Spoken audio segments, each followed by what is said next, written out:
Is your strength training making you less flexible? Maybe it's something that you're actually feeling within your body where you're working out, you're lifting weights, but you're noticing that your range of motion and flexibility are decreasing.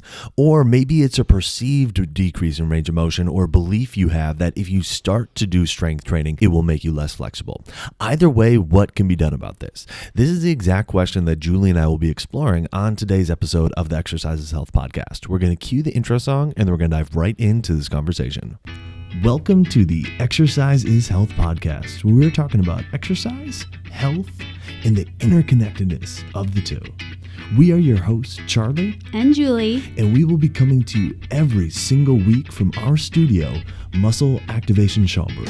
Hey, welcome back, exercisers, to the Exercise is Health podcast. We're your hosts, Charlie and Julie, and we're coming to you from our studio, Muscle Activation Schaumburg, here in Schaumburg, Illinois, where we believe that your health is your most valuable asset, and the single best thing that you can do to both boost and protect this asset is exercise. Specifically, exercise is geared towards building the health and function of your muscles. So as you likely know, we recently opened up our Exercise for Life membership, and somebody actually emailed in asking about strength training, flexibility, and if the workouts that we have within the Exercise for Life membership could help them improve their flexibility even though they are resistance training focused. And so we wanted to explore this with you today because we thought not only this is a great question, but that you as our listeners would enjoy hearing our response to this question and learning how you can actually go about using your strength training and your resistance training to increase your flexibility. You know, Charlie, I think it's interesting that the way the fitness industry has presented strength training and flexibility, that they are two independent things. Like, for example, if you're tight, the fitness industry will probably tell you like, hey, do some stuff to address your flexibility. And then, oh, you're also not strong enough or you feel weak. Great. Well, then after that, then go to your strength training. But that is actually not true. The two can happen concurrently, and actually they happen most efficiently and effectively when they're happening concurrently at the same time. So when you're increasing your strength, you can increase your flexibility, and it is the best way to increase your flexibility rather than thinking I have to do my flexibility stuff and then I have to do my strength training stuff, because oftentimes if you're doing them separately, they can kind of conflict and work against each other. And we're going to talk about this today because this is usually a very unique idea to most people if you're just now hearing it. But we definitely need to erase from your brain that if you are strength training, you're going to limit your flexibility, because it's absolutely not true. And we want to give you the technique and the skills and the how-to of how do you strength train so that your strength training is also improving your flexibility. Yeah, it's a really interesting concept, right? Because like you're saying, Julie, in the mainstream fitness industry, it's usually one or the other. Right? You start your workout by doing mobility and, increasing your range of motion.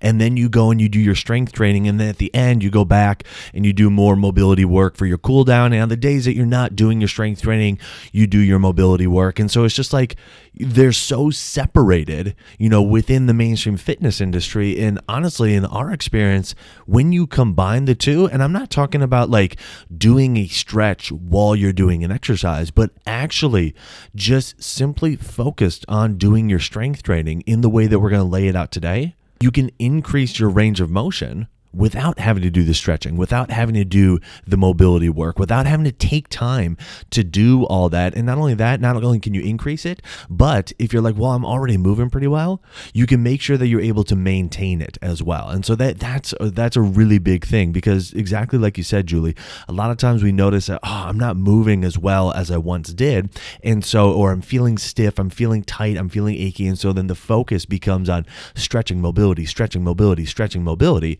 And what happens then? We have to keep doing stretching, mobility, just to try to not get worse, just to try to hang on into the position that we're at right now. But we're completely omitting any kind of strength training that can actually help us do that. And more times than not, the strength training that's being done is actually contributing to why we're feeling like we need to do more stretching and mobility. So what we're going to lay out for you today is actually a really simple way that you can go about doing your strength training in order to actually have it fuel your ability to move better, your ability to increase your range of motion and be more flexible without having to feel it's tight and stiff and achy. Absolutely. Charlie, just I think it was probably a month and a half ago, I was working with one of my clients and, she has a lot of tightness in her hips and her butt and her low back and all this stuff. And I was like, I think we should really try some resistance training. Are you open to that? And she's like, no, I'm not. I move all day. I'm my job is like there's a lot of physical manual labor, so I really don't need to be resistance training because I already am physical all day. And so over time I had to explain to her, hey, resistance training actually serves a really unique role in that it is not just some random physical labor. It's not just working your body to burn calories. It's working your body to improve its function, which can then lead to alleviation of tight limited muscles. And so I remember the first time we did it, she was kind of rolling her eyes and she was not all that excited, but she trusted me. So we did it. And by the end, she was like, wow, I cannot believe how loose my pelvis and my hips and my low back feel. And even when she came back the following session, she said, that change in sensation of how I was feeling relative to flexibility and tightness lasted for 2 whole weeks from that one session. And it was just so cool. And this woman I had been working with for a while, and she was just not open to the idea of resistance training. Of course, we're not going to do anything with clients that they're not interested in doing, but I'm glad that she was willing to, with an eye roll, do that next step and try it because it really opened her eyes to this experience. So we want to teach you whatever you're doing with your resistance training now, these are things you're going to apply to it moving forward to make sure that it's going to improve your flexibility. And good news is that if you apply it correctly, you're going to notice the changes as you're doing it and right after. Yeah, the big overarching concept comes back to this idea that we call body matching, which it means that instead of trying to fit your body to doing, the textbook gold standard version of an exercise, dropping below 90 degrees when you do a squat or, touching your chest to the ground when you do a push-up or whatever, you're doing the exercise in a way that matches the current state of your body. And in order to do that, a big shift has to happen in your focus, and it has to go from doing the exercise for external reasons, meaning doing the exercise to lift the weight or to get the reps in or, whatever. It's all stuff that's outside of your body. You change your focus to what's happening within your body. And once you make that shift, it will allow you to start body matching your exercise better. And that's when this whole world of actually improving your flexibility, improving your range of motion through the strength training that you're doing completely opens up to you. Okay. And so how do we go about doing that? Well, we have kind of 3 steps that we'd like you to follow in order to be able to do this consistently. And the first step is to make sure that you are defining your range of motion. Okay. So kind of like I talked about how there's these gold standard textbook versions of how to do a push-up or how to do a squat.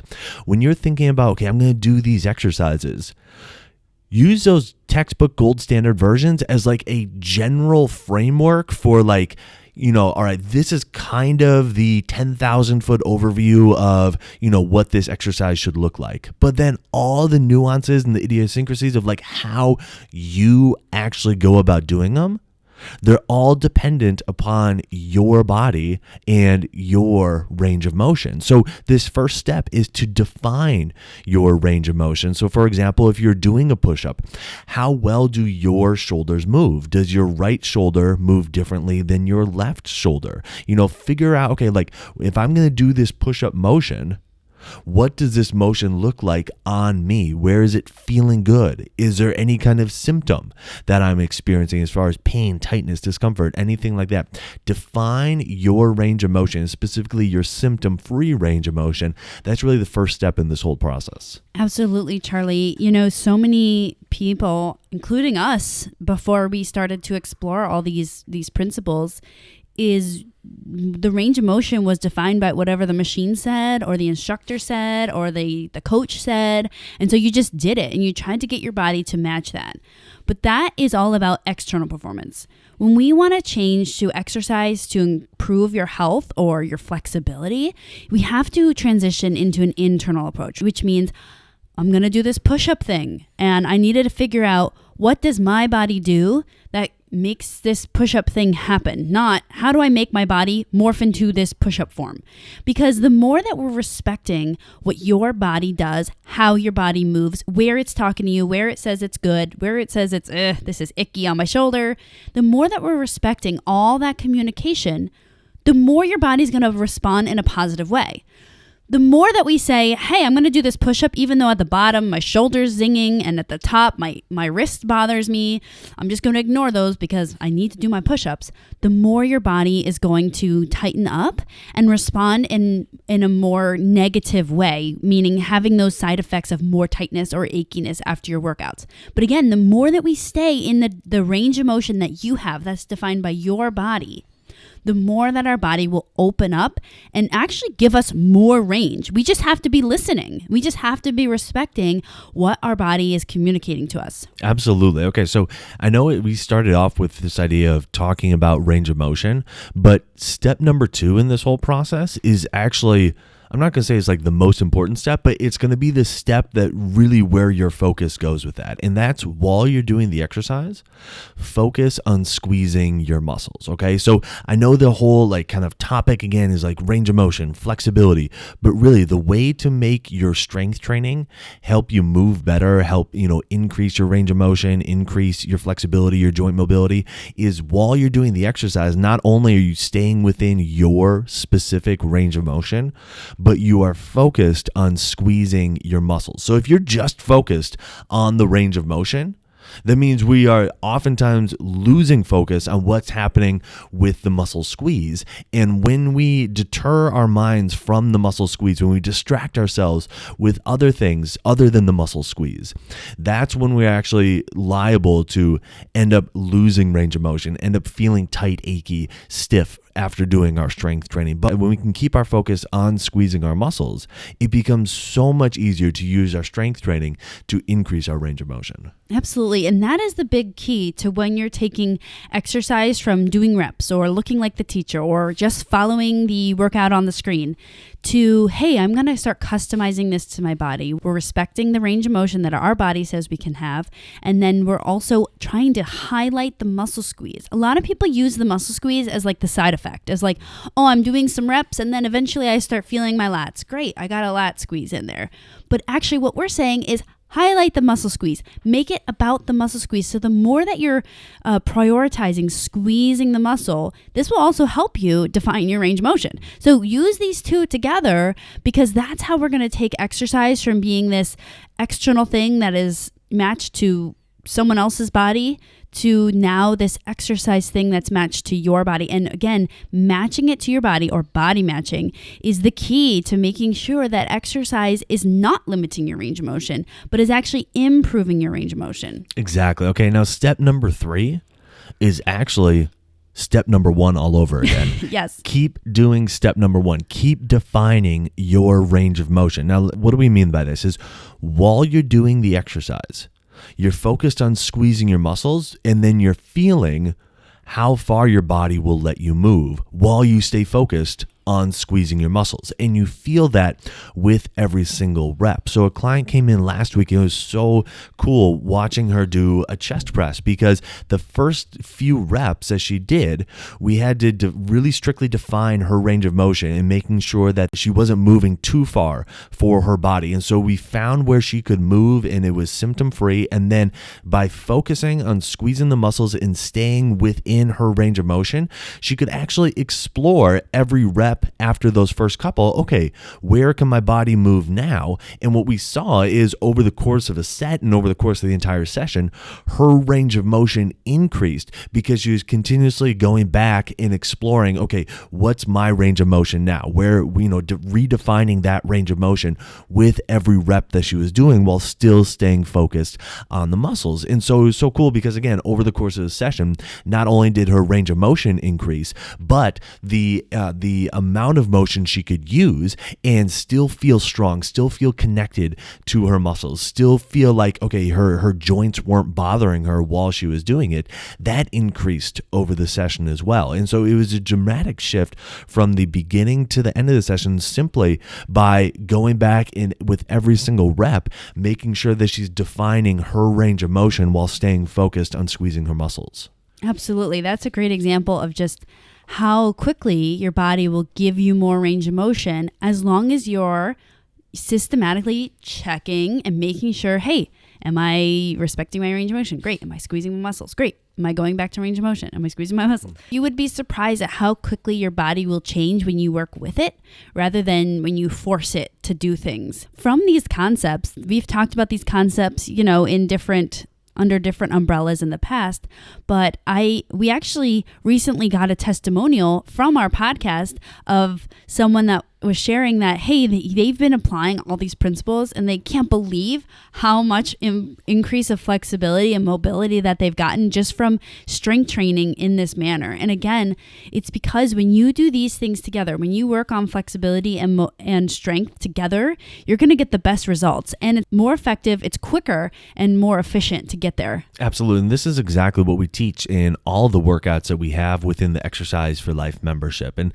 this is why these principles are so important, because like you're saying, Julie, not only will it help you to increase your flexibility and your range of motion, increase your strength, and kind of decrease the risk that you feel stiff and tight and achy and whatnot from your workouts, but it's also going to allow you to keep coming back to your workouts, continue to build your health day after day, week after week. And so if you really want the, hands-on practical application, like video demonstrations and kind of doing it with us in real time, again, that's exactly why we created the Exercise for Life membership. So you could get access to all of this kind of guidance with your workouts while you're doing your workouts. You hear us cueing you through it and you're doing it with us again in real time, right from your living room. So, if that's of interest to you, if you'd like to learn more about it, all you have to do is go to www.exerciseforlifestudios.com/membership. That's where you'll be able to sign up for the membership, see everything that you're going to be getting when you sign up for the Exercise for Life membership. But like I said, these concepts and these principles that we discussed today and that we discuss on all of our podcasts, we interweave them throughout all the workouts that you'll be getting access to within the Exercise for Life membership. So if you would like that hands-on guidance, definitely go to www.exerciseforlifestudios.com/membership to get signed up. So who do you know that needs to hear this episode? Who do you know who is trying to increase their flexibility, trying to increase their mobility, and is really only focused on stretching or, trying to do mobility drills or everything like that, and they're actually kind of avoiding doing strength training because they've heard in the past that, it may actually stiffen them up and, make them tighter, or they've experienced that in the past and they don't want that to happen. Share this episode with them so they can understand these principles that they can start applying to their workouts to not only help them move better, but help increase their strength and help increase the likelihood that they feel amazing after they work out. And while you're online, head on over to Apple Podcasts and leave us a rating and review. It helps people find our podcast when they're looking for information on exercise and when they're looking for information on health. So if you found value in this conversation today, let us know by leaving us that 5-star rating and review. Well, thanks so much for tuning in. We always appreciate it. Have a fantastic week, and we'll talk with you all next week.